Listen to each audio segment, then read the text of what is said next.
Luke 21. Jesus looked up and saw the rich placing their gifts into the temple treasury. He also saw a poor widow put in 2 small copper coins.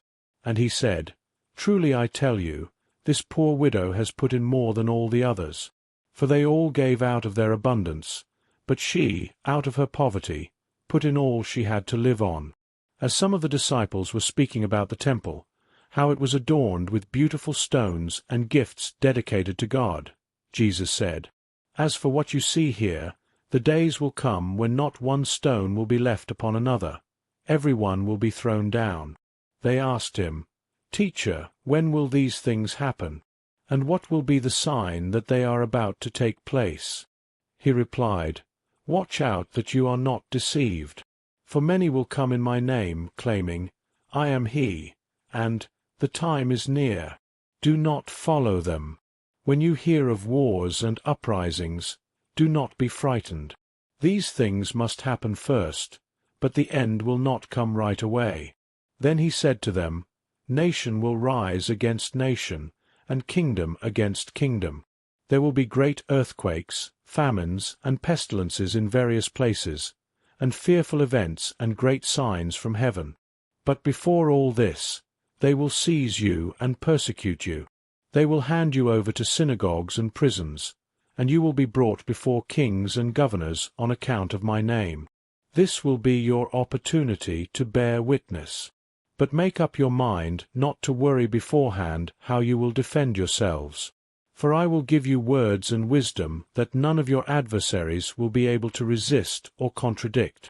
You will be betrayed even by parents, brothers, relatives, and friends, and they will put some of you to death.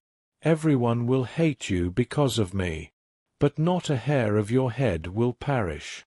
Stand firm, and you will win life.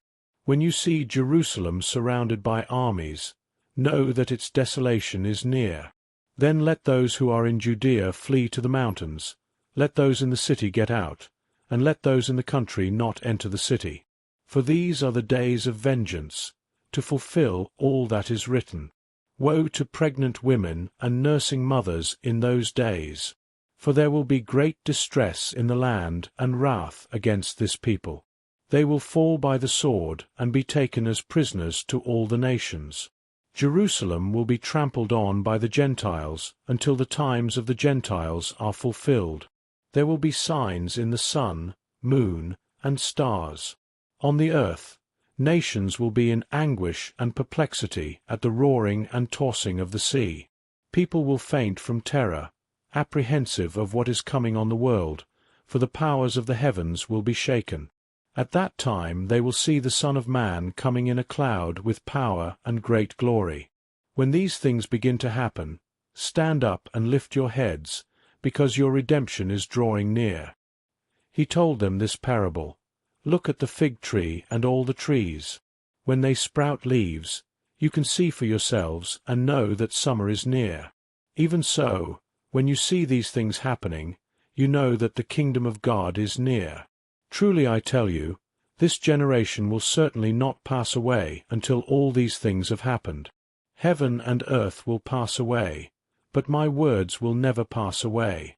Be careful, or your hearts will be weighed down with carousing, drunkenness, and the anxieties of life, and that day will close on you suddenly like a trap. For it will come on all those who live on the face of the whole earth.